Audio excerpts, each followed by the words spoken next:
सभी को राधे राधे और आप सभी का बहुत बहुत स्वागत है मेरी YouTube चैनल ज्ञान धारा में।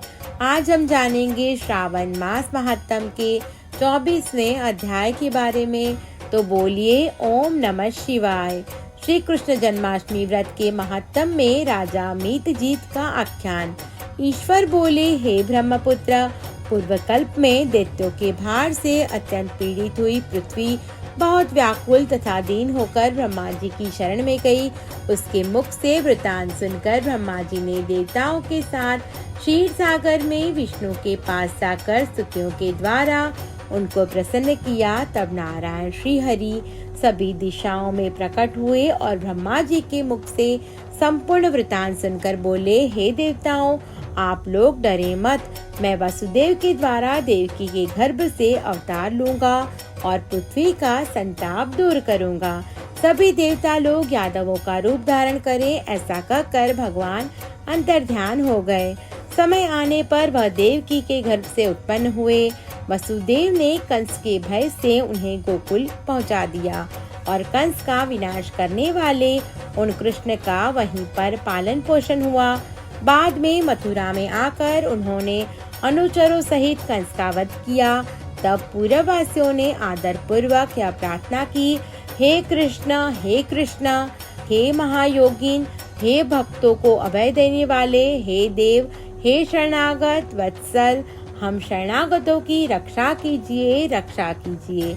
हे देव, हम आपसे कुछ निवेदन करते हैं, इसे आप कृपा करके हम लोगों को बताएं।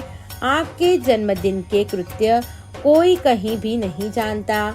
वह सब आपसे जानकर हम सभी लोग उस जन्मदिन पर वर्धापन नामक उत्सव मनाएंगे। अपने प्रति उनकी भक्ति, श्रद्धा तथा सौहार्द को देखकर श्री कृष्ण ने अपने जन्मदिन के संपूर्ण कृत्य को उनसे कह दिया। उसे सुनकर उन पूर्ववासियों ने भी विधान पूर्वक उस व्रत को किया। तब भगवान ने प्रत्येक व्रतकर्ता को अनेक वर प्रदान किए। इस प्रसंग में एक प्राचीन इतिहास भी कहा जाता है। अंग देश में उत्पन्न एक मीतजीत नामक राजा था। उसका पुत्र महासैन सत्यवादी था तथा सन्मार्ग पर चलने वाला था। सब कुछ जानने वाला वह राजा अपनी प्रजा को आनंदित करता हुआ उनका विधिवत पालन करता था। इस प्रकार रहते हुए उस राजा का अकस्मात देवयोग से पाखंडियों के साथ बहुत काल पर्यंत साहचर्य हो गया और उनके संसर्ग से वह राजा अधर्मपरायण हो गया।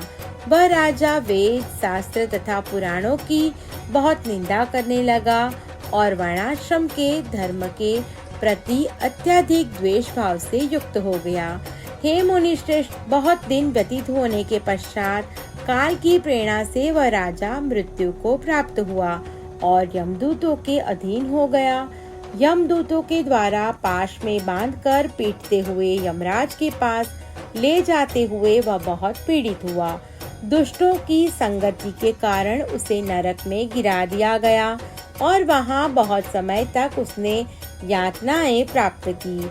यातनाओं को भोगकर अपने पाप के शेष भाग से वह पिशाच योनि को प्राप्त हुआ। भूख व प्यास से व्याकुल वह भ्रमण करता हुआ मारवाड़ देश में आकर किसी वैश्य के शरीर में प्रवेश करके रहने लगा। वह उसी के साथ पुण्यदायिनी मथुरापुरी चला गया। वह पास के ही रक्षकों ने उस पिशाच को उसके गृह से निकाल दिया। तब वह पिशाच वन में तथा ऋषियों के आश्रम में भ्रमण करने लगा। किसी समय देव योग से श्री कृष्ण जन्माष्टमी के दिन व्रत करने वाले मुनियों तथा द्विजों के द्वारा महापूजा तथा नाम संकीर्तन आदि के साथ रात्रि जागरण किया जा रहा था।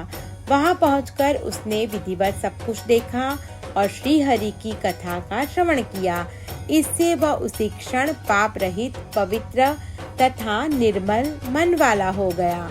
वह यमदूतों से मुक्त हो गया और प्रेत योनि छोड़कर विमान में बैठ दिव्य भोगों से युक्त हो विष्णु लोक को पहुंच गया। इस प्रकार इस व्रत के प्रभाव से पिशाच योनि को प्राप्त उस राजा को विष्णु का सानिध्य प्राप्त हुआ तत्वदर्शी मुनियों ने पुराणों में इस शाश्वत तथा सार्वलौकिक व्रत का पूर्ण रूप से वर्णन किया है। सभी मनोकामनाओं को पूर्ण करने वाले इस व्रत को करके मनुष्य सभी वांछित फल प्राप्त करता है और इस प्रकार जो कृष्ण जन्माष्टमी के दिन इस शुभ व्रत को करता है वह इस लोक में अनेक प्रकार के सुखों को भोगकर शुभ कामनाओं को प्राप्त करता है। हे ब्रह्मपुत्र, वहाँ वैकुंठ में 1,00,000 वर्ष तक देव विमान में आसीन होकर नानाविध सुखों का उपभोग करके अवशिष्ट पुण्य के कारण इस लोक में आकर सभी ऐश्वर्यों से समृद्ध तथा सभी अशुभों से रहित होकर महाराजाओं के कुल में उत्पन्न होता है। वह कामदेव के समान स्वरूप वाला होता है। जिस स्थान पर कृष्ण जन्मोत्सव की उत्सव विधि लिखी हो अथवा सभी सौंदर्य से युक्त श्री कृष्ण जन्म सामग्री किसी दूसरे को अर्पित की गई हो अथवा उत्सव पूर्वक अनुष्ठित व्रतों से विश्व सृष्टा श्री कृष्ण की पूजा की जाती हो, वहाँ शत्रुओं का कभी भय नहीं होता। उस स्थान पर मेघ व्यक्ति की इच्छा करने मात्र से वृष्टि करता है और प्राकृतिक आपदाओं से भी कोई भय नहीं रहता। जिस घर में कोई देव की पुत्र श्री कृष्ण के चरित्र की पूजा करता है वह घर सब प्रकार से समृद्ध रहता है और वहाँ भूत प्रेत आदि बाधाओं का भय नहीं होता। जो मनुष्य किसी के साथ में भी शांत होकर इस व्रतोत्सव का दर्शन कर लेता है वह भी पाप से मुक्त होकर श्री हरि के धाम जाता है। इस प्रकार श्री स्कंद पुराण के अंतर्गत ईश्वर सनत कुमार संवाद में श्रावण मास महात्म में जन्माष्टमी व्रत कथन नामक 24वां अध्याय पूर्ण हुआ। तो बोलिए ओम नमः शिवाय। आप सभी को मेरी ये वीडियो पसंद आई हो तो मेरा YouTube चैनल ज्ञान धारा को लाइक, शेयर और सब्सक्राइब करना ना भूलें।